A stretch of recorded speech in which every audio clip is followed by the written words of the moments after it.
রাজশাহী বিশ্ববিদ্যালয়ের সি ইউনিটের 2025 সালের ভর্তি পরীক্ষার জন্য তোমরা যারা প্রস্তুতি গ্রহণ করছো তাদের জন্য একটা সুপার একটা সাজেশন নিয়ে এসেছি এবং সেই সাজেশনের নামটা আমি দিয়েছি দেখো, ফিজিক্স থিওরি থেরাপি। অর্থাৎ আমি অলরেডি অনেকগুলো ক্লাস কিন্তু নিয়ে ফেলেছি এবং আমি যে সিদ্ধান্তটা নিয়েছি যে প্রত্যেকটা ক্লাস নেওয়ার পরে ওই অধ্যায় থেকে কিছু ইম্প্যাক্ট ম্যাথ এবং ইম্প্যাক্ট কিছু থিওরিগুলো তোমাদের সামনে আমি রিপ্রেজেন্ট করব এবং সেই থিওরি সিরিজের নাম হবে আমার ফিজিক্স থিওরি থেরাপি। তাহলে ভেক্টর অধ্যায় থেকে তুমি কি কি থিওরিগুলো মোটামুটি দেখে আসলে বা দেখে রাখলে তুমি পরীক্ষায় 100% কমন পাবা। আমি আশা করতেছি তুমি এই থিওরি এগুলো যদি তুমি জেনে রাখো, একবার চোখ বলে রাখো, তুমি এর মধ্যে কমন পাবা।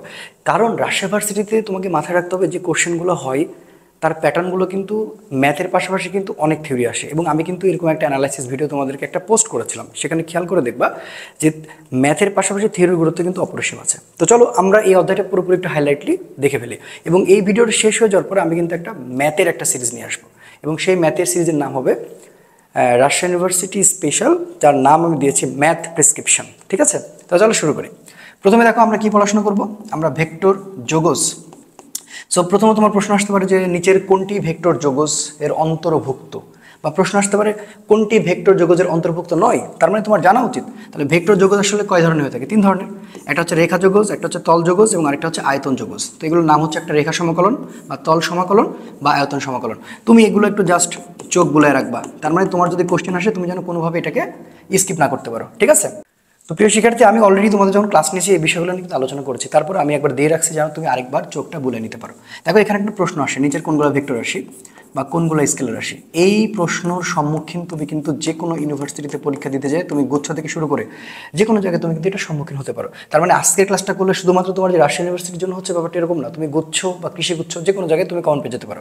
তো এটা আমরা সহজে মনে রাখার জন্য দেখো যে ভেক্টর রাশি উদাহরণগুলো কি, ভরবেগ, একটা হচ্ছে বেগ, সরণ, বল, যে কোনো প্রাবল্য, ওজন, ত্বরণ, মন্দন, ঠিক আছে, সকল ভ্রামক হচ্ছে কি তোমার ভেক্টর রাশি। শুধুমাত্র ব্যতিক্রমকে জড়তার ভ্রামকটা হচ্ছে স্কেলার রাশি। এরপরে কি সান্দ্রতা গুণাঙ্ক, টর্ক, তড়িৎ ক্ষেত্র, পৃষ্ঠটান, মহাকর্ষীয় প্রাবল্য। সো এটার একটা ছন্দ আছে, সেই ছন্দটা কি বলতো, ভবে সব প্রিয়তম ভাসে টুনি তিতা প্রেম। এই যে দেখো, ভতে হচ্ছে ভরবেগ, বেতে হচ্ছে বেগ, দন্তাসতে হচ্ছে সরণ, বতে হচ্ছে বল, প্রীতে পৃষ্ঠটান, ওতে ওজন, ততে ত্বরণ, মতে মন্দন, ভতে ভ্রামক, দন্তাসতে হচ্ছে সান্দ্রতা।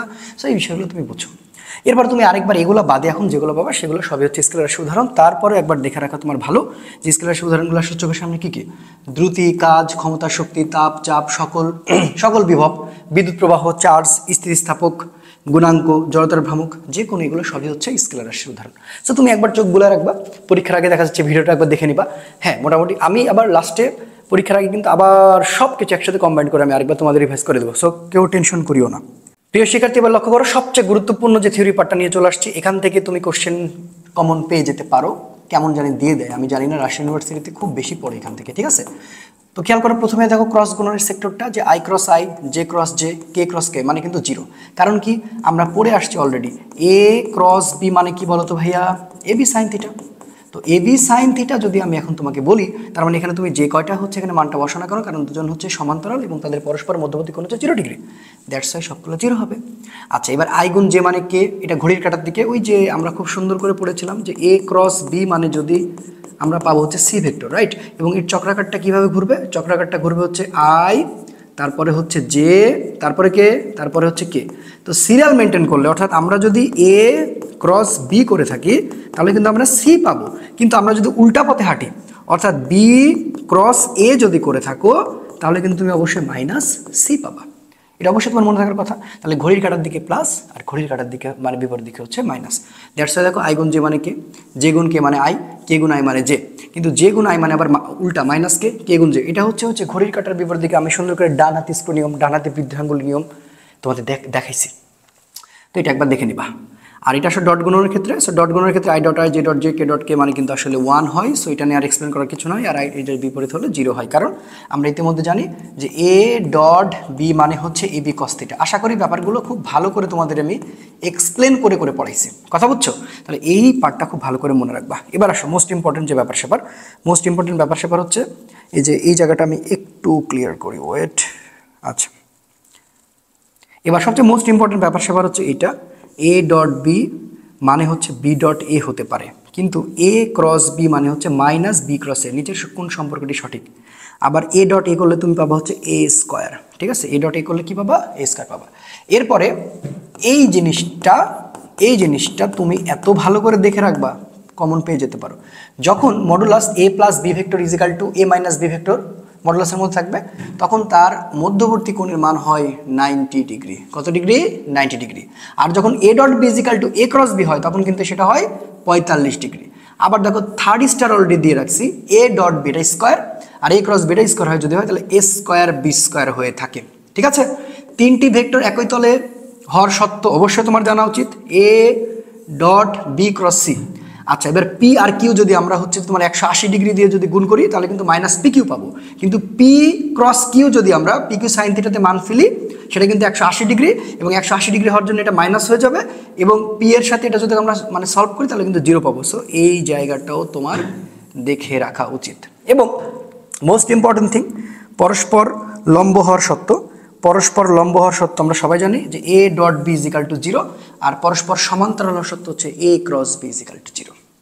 তো এই চ্যাপ্টারটা মানে এই পাঠ্যক্রমটা খুবই খুবই খুবই খুবই গুরুত্বপূর্ণ, খুব ভালো করে সুন্দর করে দেখে নিবা, কথা বুঝছো? আচ্ছা, স্ক্রিনশট দিয়ে ব্যাপারটা সুন্দর করে দেখে নিবা। তো এবারে লক্ষ্য করো প্রিয় শিক্ষার্থী, যে কিছু গুরুত্বপূর্ণ তথ্য, এই জিনিসগুলো তোমার না জানলে নয়, যে দুটি ভেক্টর বিপরীত দিকে ক্রিয়ারত থাকলে লব্ধির মান হবে সর্বনিম্ন। খুব সুন্দর করে সামান্তরিক সূত্রের ব্যাপারগুলো ক্লিয়ার করছি। ভেক্টরকে স্কেলার দ্বারা গুণ করলে ভেক্টর রাশি হয়, এটা তো সহজ। স্থিতিশক্তি, বৈদ্যুতিক বিভব, ভেক্টর রাশি, স্কেলার গুণনের উদাহরণ, এটা মনে রেখো। লন রোলারকে ঠেলা অপেক্ষা টানা সহজ। তারপরে কি দেখো, এটা হচ্ছে এ ডট, আর যদি বি গুণ সি করো, এটা অবশ্যই ভেক্টর রাশি, মাথায় রাখতে হবে। যদি 0 হয়, তাহলে এটি কিন্তু কি আছে, সমতলীয় অবস্থায় আছে। তাহলে পরস্পর সমতলীয় হওয়ার শর্ত। আর এ ভেক্টর ও বি ভেক্টরের লব্ধি সর্বোচ্চ কখন?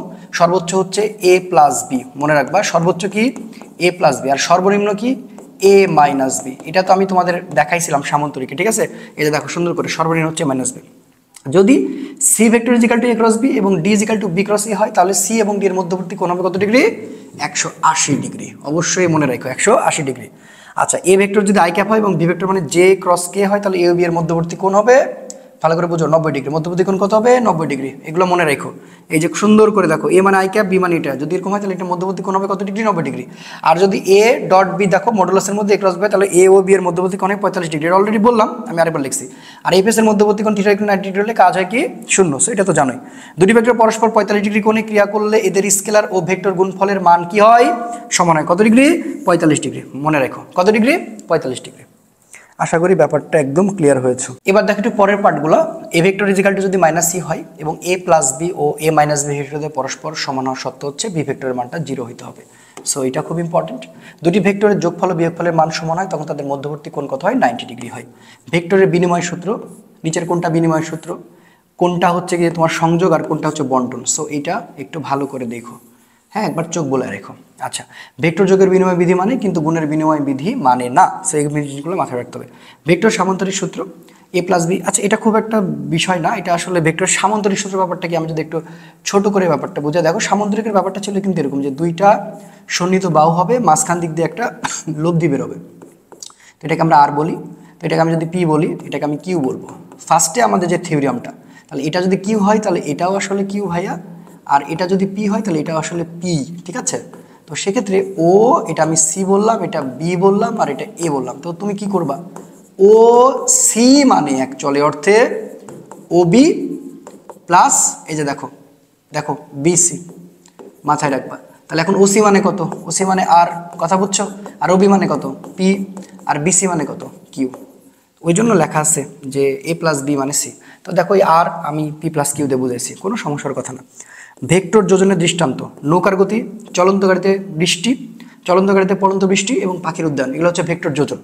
আর ভেক্টর বিভাজনের দৃষ্টান্ত হচ্ছে গুন্ডানা নৌকা, লন রোলারের গতি, সাইকেলের ট্রাঙ্কের ক্রিয়া এবং সরল দোলক এবং পায়ে হাঁটা। সো এগুলো একটু মনে রাখতে হবে তোমাকে, হ্যাঁ, এই জিনিসটা মাথায় রাখতে হবে, যেগুলো হচ্ছে ভেক্টর বিভাজনের দৃষ্টান্ত, আর এটা হচ্ছে ভেক্টর যোজনের দৃষ্টান্ত। মনে থাকবে?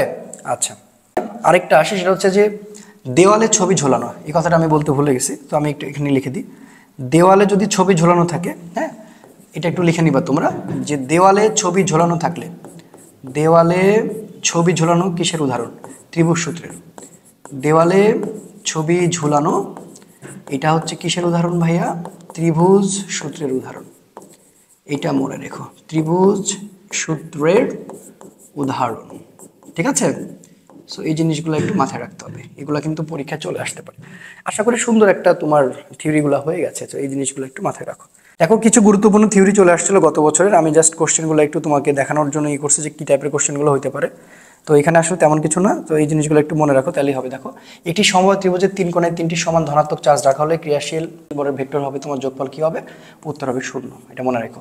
কোনো ভেক্টর রাশির কাল 0 হলে ভেক্টরটি কেমন হবে? অবশ্যই অঘূর্ণনশীল এবং সংরক্ষণশীল। এ ও বি ভেক্টরদের পরস্পর লম্ব যে সত্যটা যদি একসাথে হয় তাহলে এটা আমি বারবারই তোমাকে বলছি a প্লাস বি এবং হচ্ছে a মাইনাস বি। তো এটা একটু মাথায় রেখো। বিনিময় সূত্রে মেনে চলে নাকি ভেক্টর রাশির ক্রস গুণন। দেখো এই টাইপের কোশ্চেনগুলো আসছে।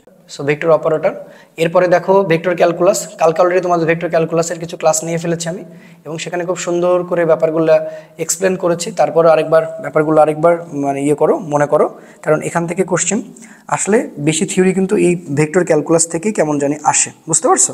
তো দেখো কি বলেছে, ভেক্টর ক্যালকুলাস এটা হচ্ছে ডেল, এটা হচ্ছে যে ডেল, ঠিক আছে, ডেল অপারেটর যা ন্যাবলা নামে পরিচিত। মনে রেখো ভেক্টর ডিফারেনশিয়াল অপারেটরটি স্যার হ্যামিল্টন প্রথম আবিষ্কার করেছেন, গিবস একে ডেল নামকরণ করেছেন। এরপর ভেক্টর ক্যালকুলাস 3 ধরনের আছে, সেটা কি? Gradient, divergence, curl. সো এটা তো জানাই কথা, বলা হয়েছে। দেখো আমি জাস্ট একবার করে পড়ে যাই, তাহলে তোমরা বুঝতে পারবা যে স্কেলার রাশি গ্রেডিয়েন্ট একটি ভেক্টর রাশি। উক্ত ভেক্টর রাশির মান হচ্ছে গিয়ে তোমার স্কেলার রাশির সর্বাধিক বৃদ্ধির হারের সমান। স্কেলার রাশির পরিবর্তন শুধু বিন্দু স্থানাঙ্কের উপর নির্ভর করে না, যেদিকের পরিবর্তন দেখানো হয় সেদিকেই উপরে নির্ভর করে থাকে। এবং গ্রেডিয়েন্ট হলো কি? গ্রেডিয়েন্ট হলো তোমার হচ্ছে বিভিন্ন অক্ষের সাপেক্ষে কোনো স্কেলার ফাংশনের কিন্তু ঢাল। সো এই ব্যাপারগুলো তোমাকে কিন্তু মাথায় রাখতে হবে। আচ্ছা, তাহলে এই জিনিসটা সবচেয়ে বেশি গুরুত্বপূর্ণ যে গ্রেডিয়েন্টে বিভিন্ন অক্ষের সাপেক্ষে কোনো স্কেলার ফাংশনের হচ্ছে ঢাল। কথা বুঝতে পারছো? এই লাইনটা খুবই গুরুত্বপূর্ণ। ডাইভারজেন্স অবভিয়াসলি স্কেলার রাশি, এটা মনে রাখতে হবে, ডাইভারজেন্স স্কেলার রাশি, ঠিক আছে। আচ্ছা, আবিধানিক অর্থ হচ্ছে ছড়িয়ে পড়া, এবং ভেক্টর ক্ষেত্রকে স্কেলার ক্ষেত্রে রূপান্তরিত করার কৌশলই হচ্ছে ভেক্টর ডাইভারজেন্স। যদি কোনো ভেক্টর রাশি ডাইভারজেন্স 0 হয় তাহলে ওই ভেক্টর রাশিকে সলিনয়েডাল, অর্থাৎ ক্ষেত্রটি চঙ্গাকৃতি। দিস দ্য মোস্ট ইম্পর্টেন্ট কথা। তুমি ধরো একটা ডেল অপারেটরের সাথে, তুমি মনে করো একটা ডেল অপারেটরের সাথে, কথাটা ভালো করে বোঝো, তুমি একটা ডেল অপারেটরের সাথে মনে করো কোনো একটা ভেক্টরকে যখন ডট গুণন করবা, যখন 0 পাবা, সেটাকে বলা হয় সলিনয়েড বা সলিনয়েডাল হওয়ার সত্য। সো এই কথাটা অনেকবার আসছে। সো রাজশাহী ইউনিভার্সিটিতে এটা খুবই আসে, তো খুবই ভালো করে মাথায় রাখবা। এবার আসো কাল। সো কাল সম্পর্কে একটু ধারণা রাখো, দেখি কালে কি বলতেছে। তো দেখো কালটা কি? কালটা হচ্ছে ভেক্টর রাশি। কালের মাধ্যমে তোমার হচ্ছে প্রাপ্ত ভেক্টরের মান ঘূর্ণন অক্ষের সাপেক্ষে কৌণিক বেগের কি কত গুণ হয়? দ্বিগুণ হয়। খুব ভালো করে মনে রাখা লাগবে, দ্বিগুণ হয়, ঠিক আছে। কোনো ভেক্টরের কাল ওই ভেক্টরের ঘূর্ণন নির্দেশ করবে। কোনো ভেক্টরের কালের নতিমাত্রা কি হয়? 0 হতে হয়, এবং ভেক্টরের কাল 0 হলে ভেক্টরটি কি হয়? অঘূর্ণনশীল, এবং অঘূর্ণনশীল মানেই হচ্ছে সংরক্ষণশীল। মনে রাখো কি বললাম? সংরক্ষণশীল। আর নিচের লাইনে লিখছি, এত প্যারা লেখার দরকার নেই। এই যে দেখো নোট, যদি ডট গুণন হয় তো যদি 0 হয় তাহলে সলিনয়েডাল বা সিলিন্ড্রিক্যাল বা চঙ্গাকৃতি, আর যদি তুমি ক্রস গুণন করে 0 পাও তাহলে অঘূর্ণনশীল ও সংরক্ষণশীল। তো এই বিষয়গুলো খুব ভালো করে তোমাকে মাথায় রাখতে হবে। আচ্ছা দেখো, ভেক্টরের কিছু প্রকারভেদ আছে না, সেই প্রকারভেদগুলো তো আমাদের এত পড়তে হবে না, জাস্ট কয়েকটা পড়লেই হবে যেগুলো আমার কাছে গুরুত্বপূর্ণ মনে হচ্ছে। হ্যাঁ, এগুলোই আসে। তো বিপ্রতীপ ভেক্টরটা কি? বিপ্রতীপ ভেক্টর হচ্ছে একটা ভেক্টরের গুণাত্মক বিপরীতকে বিপ্রতীপ ভেক্টর বলে। তো গুণাত্মক বলতে কি? দেখো, যদি আমি এ ভেক্টর মানে আসলে 3i ক্যাপ পাই, তাহলে সেম সমজাতীয় হইতে হবে অবশ্যই বি মানে 1/3 i ক্যাপই বলতে হবে। এই যে এটা সুন্দর করে উদাহরণ দেওয়া আছে, দেখো 3i 1/3। তাহলে এখন যদি আমি তোমাকে 5i ক্যাপ দিই, তুমি কি বলবো? 1/5i cap, that's it. আচ্ছা, এবার আয়তাকার ভেক্টর কি বলছে? কার্তেশীয় স্থানাঙ্ক ব্যবস্থায় ধনাত্মক x অক্ষ, y অক্ষ, z অক্ষ বরাবর এই যে i এর, ঠিক আছে, যে দেখো যথাক্রমে i ক্যাপ j ক্যাপ দ্বারা প্রকাশ করা হয়। এটার জন্য তোমাকে মাথায় রাখতে হবে এটা হচ্ছে y অক্ষ, এটা হচ্ছে x অক্ষ, এটা হচ্ছে কি z অক্ষ। তো x এর জন্য আমরা i ক্যাপ, y এর জন্য আমরা j ক্যাপ, আর z এর জন্য আমরা k ক্যাপ। এগুলো কোনোভাবে ভুল করা যাবে না।